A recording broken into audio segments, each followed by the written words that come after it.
magandang umaga po.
Sabi niya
Tugon ng bayan. Tugon ng bayan. Pamana at pag-unlad ang kailangan. Tugon ng bayan.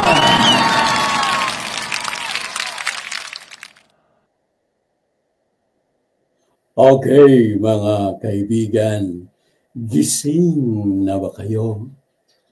Gising. Gising na. Gising! Okay, mga kaibigan, magandang umaga sa inyong lahat. Sa lahat ng mamamayang Pilipino, Luzon, Visayas at Mindanao, magsasaka at mangingisda sa buong Pilipinas at maging sa iba't ibang lugar ng ating mundo. Magandang umaga po sa inyong lahat. Siyempre, magandang umaga na rin sa ating mga serbisyo publiko na ang iba riyan ay tila bulag, pipi at bingi para sa pangangailangan ng ating mga bayaning magsasaka, lalo na doon sa mga hindi miyembro ng asosasyon na tila binabaliwala. Yan, dahil hindi miyembro ng magsasaka, narito po ang palatuntunang manggigising sa inyo. Gising. Gising. Gising! Okay, mga kaibigan. Alam ba ninyo, mga kaibigan ko at kababayan, na minsan sa ating pagninilay-nilay sa buhay ng ating mga pambansang bayani na nakipaglaban sa pang-aapi at paniniil upang matamasa natin ang ating kalayaan ngayon. Nakalimutan na ng marami ang isang malaking sektor sa ating lipunan na nagpagal at nagpumiglas upang tayo ay magtamasa ng kalayaan sa seguridad sa pagkain. Sila ang tunay na bayani, ang ating mga magsasaka at mangingisda. Ngunit, ang sektor na ito ay matagal nang napabayaan. Meron namang tulong, kaya lang hindi sapat. Yan ay sa kadahilanan. Ang isa ay ang paghahangad natin ng isang kapitalistang kinabukasan. Oh, di ba? Hanap tayo ng mga kapitalista. Karamihan sa atensyon at enerhiya sa mga nakalipas na dekada ay nakadirekta sa pagkuha ng paggamit sa malaking teknolohiya.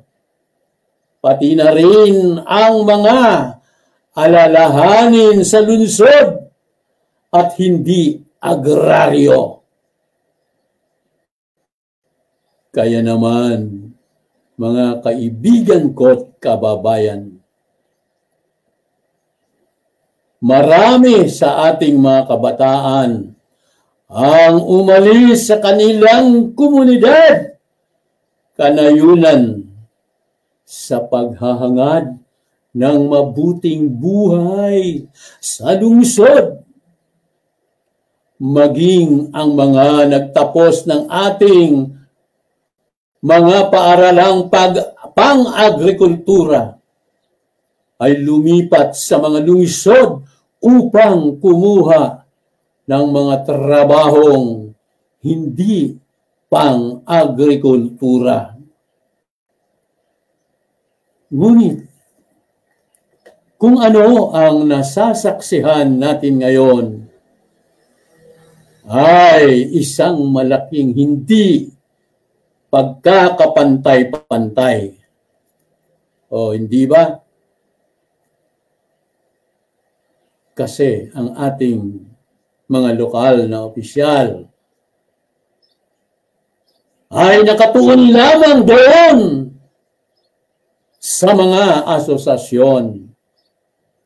Doon sa maramihan, hindi man lamang nila iniisip na merong mga magsasakang hindi kasapi sa asosasyon dahil tutok sila sa kanilang pagtatanim, sa kanilang pagsasaka. Hindi sila maaaring sumanib sa mga asosasyon dahil wala silang katulong ni isa man. Solo farmer. Nasaksihan ko yan, mga kaibigan ko at kababayan. Akala ko marami siyang katulong dahil ang dami niyang pananim. Ngunit yun ay kanyang pinagtiyagaan. Nag-iisa lamang siya. Naglilinis. Nagbubungkal ng lupa. Tatanim. Pasalamat nga lamang sila dahil merong isang alkalde na tumulong sa kanila. Nagbibigay ng mga binhi, nagbibigay ng mga panlinis o grass cutter dyan, nang walang anumang kapalit. Kahit hindi mo sila bigyan sa iyong mga inani, baliwala sa kanila. Dahil ang gusto ni Mayor Henry Lutaw ng Marilao, Bulacan ay ang makatulong nang walang hinihinging kapalit. O diba ganun dapat, mga kaibigan? Hindi yung doon lamang kayo nakatuon sa mga asosasyon. Ang gusto ninyo ay marami kayong mauto. O hindi ba? Kung talagang totoo ang inyong serbisyo, huwag na tayong maglokohan. Tulungan ninyo ang mga hindi miyembro ng mga asosasyon. Dahil yun ang talagang nagtatrabaho ang totoo. Nagtatrabaho sagad sa buto kung tawagin. O, di ba?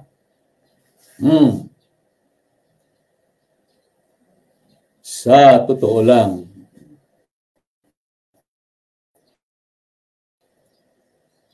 daang-daang milyong tao ang naging biktima na ng industrial na sibilisasyon. Ang Pilipinas ay bahagi ng statistikang iyon. Kaya ako, mga kaibigan, ay nakiisa sa mga tinig, sa mga tugon ng bayan na pamana at pag-unlad ang kailangan. Mga bayan, mamamayang nagpahayag ng pangangailangan para sa isa pang salaysay na nagpapakita sa kanayunan at sa mga sakahan at mapagkukunan ng pangisdaan ito bilang isang napapanatiling kinabukasan para mapanatili ang magandang kinabukasan at upang kontrahin ang pagbibigay diin sa malaking teknolohiya at migrasyon sa lungsod. Ngunit, paano natin babaliktarin ang daloy. Anong mga hakbang ang maaaring gawin upang palakasin ang kasalukuyang proseso ng desentralisasyon? Ilan sa ating mga nakikita ay ang pangangailangang palakasin ang relasyon ng lokal na pamahalaan sa ating lipunan. Isulong ang mga hakbangin sa pagpapamulat sa mga tao na ang napapanatiling kinabukasan ay nakasalalay sa paggawa ng mga komodidad ng sakahan at mangingisda na mas produktibo at kaakit-akit.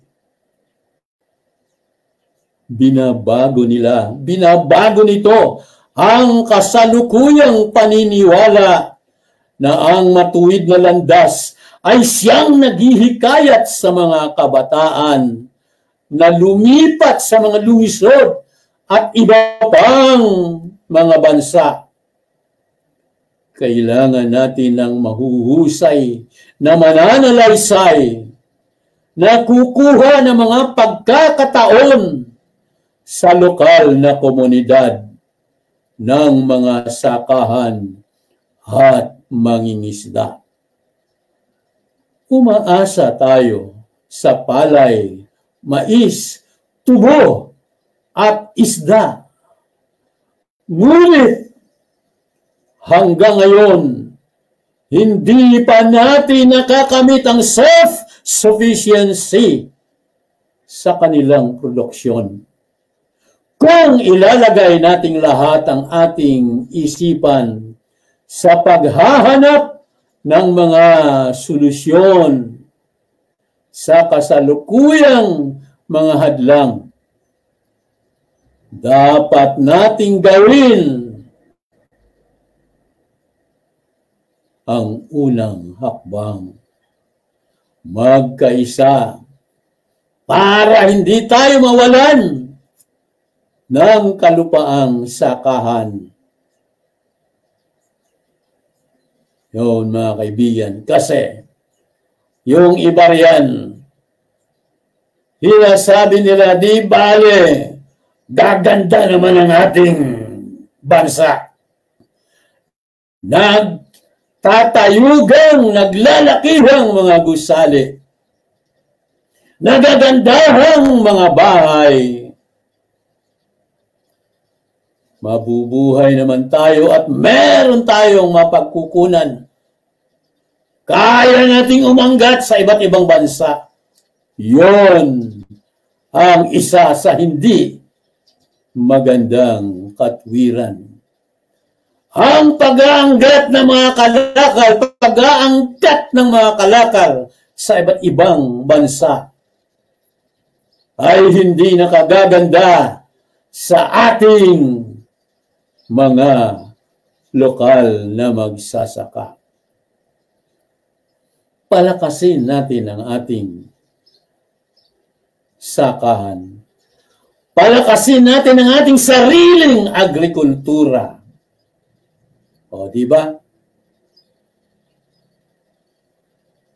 Yun. Dahil kabiguan natin na ipatupad ang mga ito.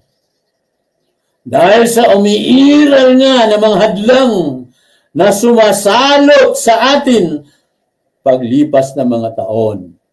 Ang malawak na urban-rural sa paghahati-hati na nagpalawak din ng panlipunan at pang-ekonomiyang dibisyon, kapayapaan at kaayusan.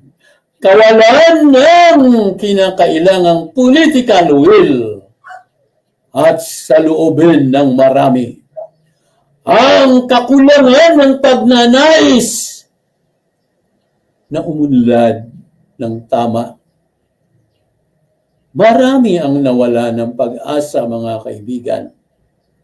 Marami. Marami ang nawala ng pag-asa na makabangon pa tayo sa mga kakulangang ito. At makita ang panlabas na pandarayuhan bilang ang tanging alternatibo. Di ba? Yun ang sinabi ko kanina. Meron naman sa ibang bansa. Kaya natin kumuha ng makakain. Iba po ang sariling atin. Iba po.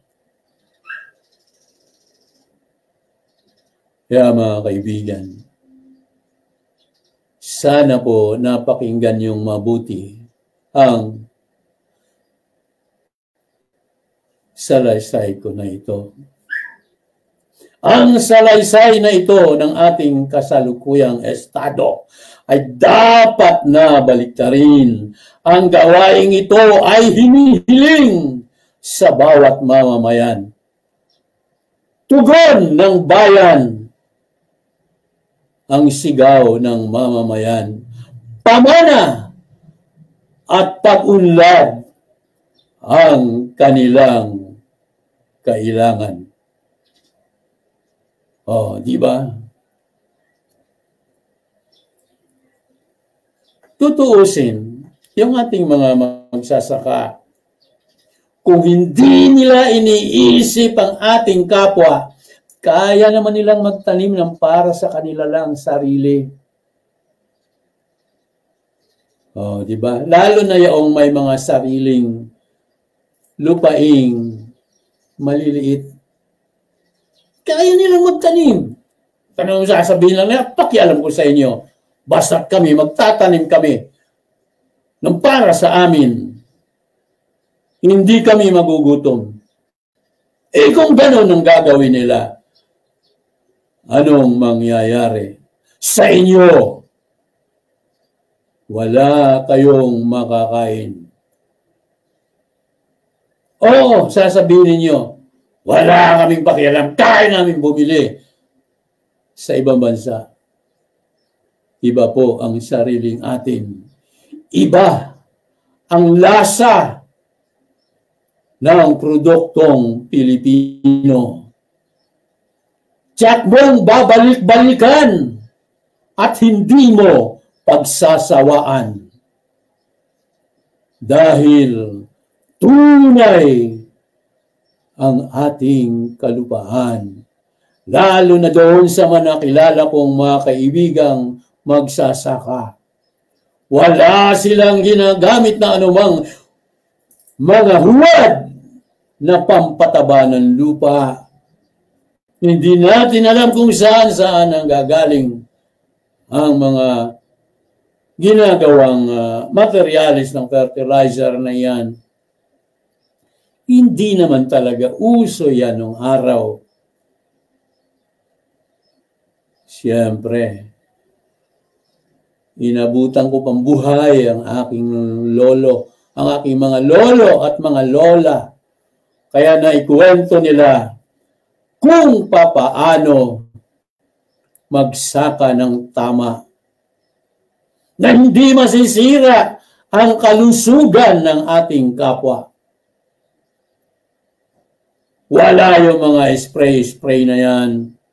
Linisin mo lang ngayong kapaligiran. May dumapo may maligaw mga hayop dyan.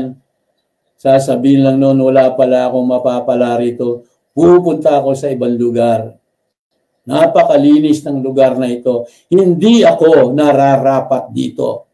Ganon ang sasabihin ng mga insekto, ng mga hayop na sumisira sa mga pananim. Di ba? Ganon, mga kaibigan. Okay, tuloy-tuloy tayo mga kaibigan. Meron po akong nahalungkat na isang maikling kwento na kapupulutan natin ng magandang aral at halimbawa sa buhay.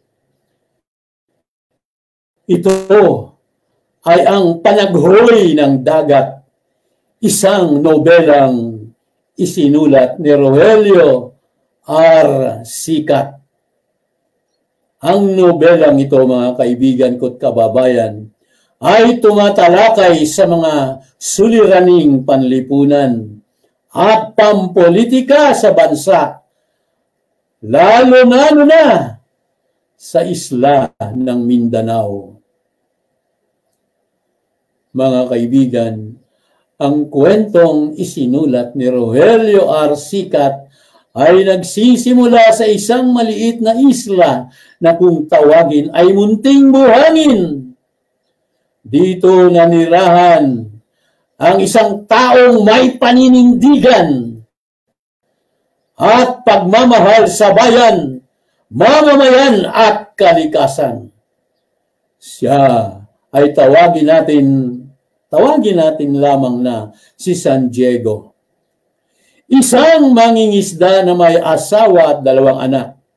Bilang mangingisda, siyempre nakadepende siya sa dagat para sa kabuhayan nila ng kaniyang pamilya.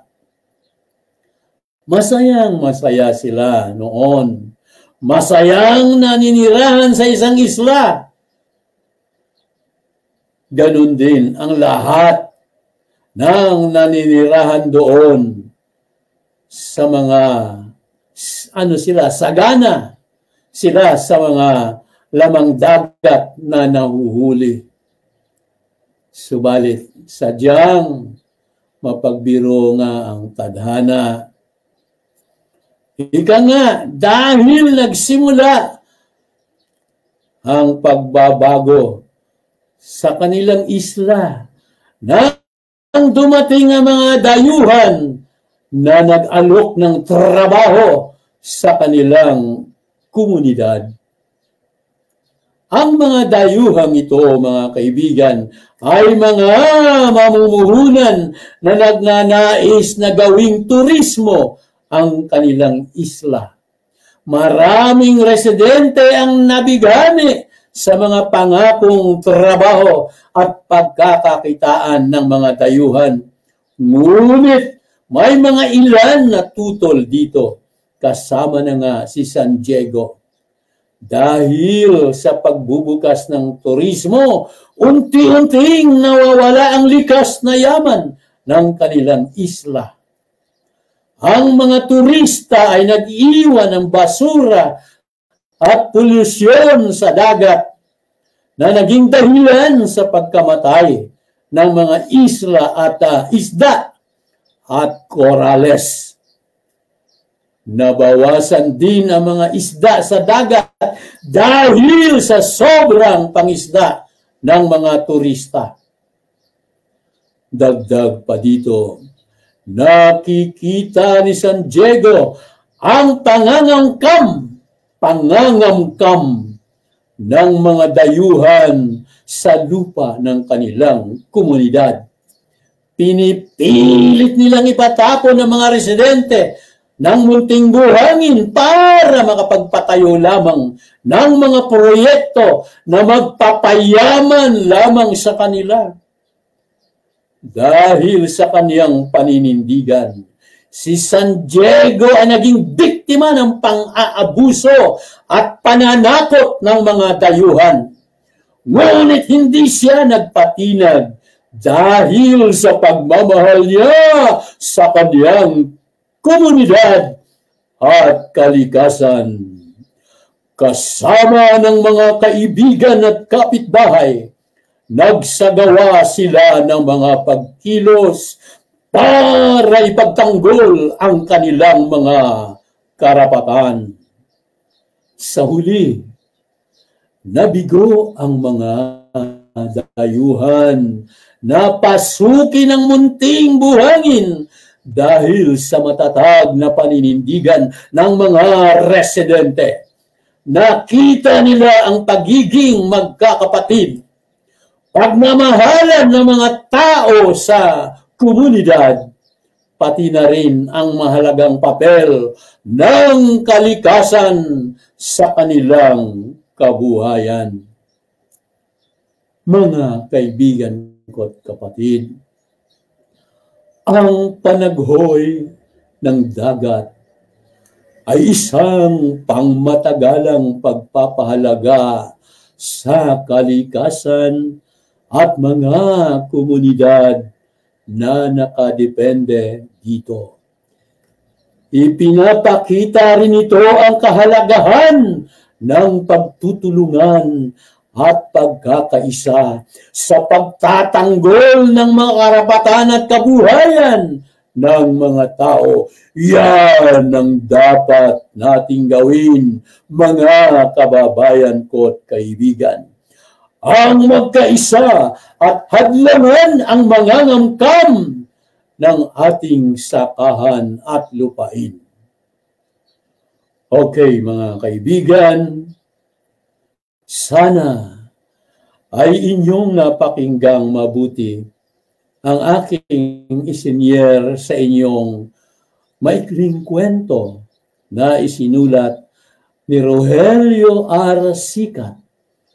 Ang kwentong ito, mga kaibigan ko at kababayan, ay maihalintulad na rin natin sa kalagayan ng Pilipinas ngayon sa agawan ng teritoryo sa West Philippine Sea at sa mga sakahang pilit na binibili ng mga mamumuhunan upang gawing warehouses at mga subdivision. Kapag tayo ay magsawalang kibo na lamang sa mga sinasabing huwad na kaunlaran na yan, darating ang panahon sa ayaw natin at sa gusto, tayong mga senyor ay lilisan na sa mundo. Ngunit, kahit matagal na tayong namayapa o patay na, patuloy tayong mumurahin ng ating mga saling lahi dahil sa ating kapabayaan, kahambugan at karuwagan. Tandaan nyo yan, mga kaibigan. Maraming salamat po.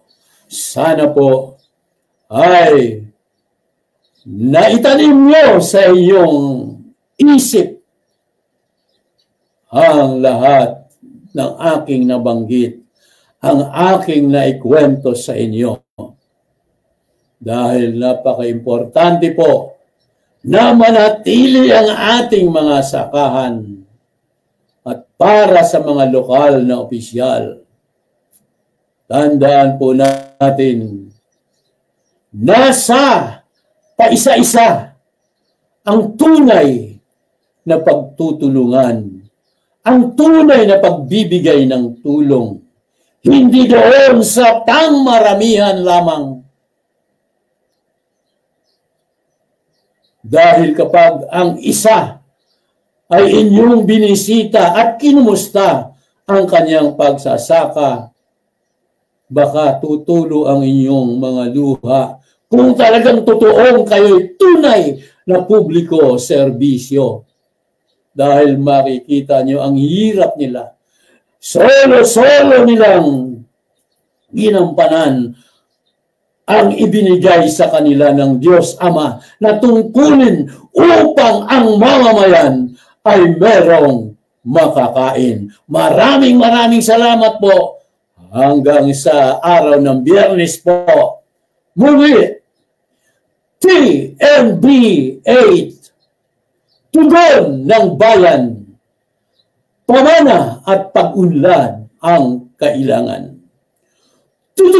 Tugon ng bayan, pamana at pag-unlad ang sigaw ng ating mamamayan. Kailangan ang ating saling lahi ay merong mamanahin at sa kanilang mamanahin ay kailangang maunlad na, hindi katulad natin na isang kahig, isang tuka. Okay, tandaan po natin ang hindi magsasawang kumapit at magmahal sa ating dakilang Diyos Ama. Panginoong Heso Kristo na nagpakasakit, matubos lamang ang ating orihinal na kasalanan, namatay, pinako sa krus at namatay, nagkatawang tao. Kapag hindi natin pagsasawaan ang pagmamahal sa Kanya, pananampalataya, lagi tayong ligtas sa anumang uri ng kapahamakan, karamdaman, at lalong-lalo na ang kasalanan. Maraming salamat po. Magandang umaga sa inyong lahat. Sa lahat ng sumubaybay at nanood, pagpalain kayo ng dakilang Ama. Suswertihin kayo, sigurado ako. Salat man tayo sa yaman, salat man tayo sa material na bagay, tiyak, malusog tayo at ligtas sa anumang uri ng kapahamakan. Busog tayo, mayaman tayo sa tunay na pagmamahal, sa tunay na kayamanan na maninirahan sa ating puso. Maraming salamat. Magandang umaga po sa inyong lahat. Bye-bye!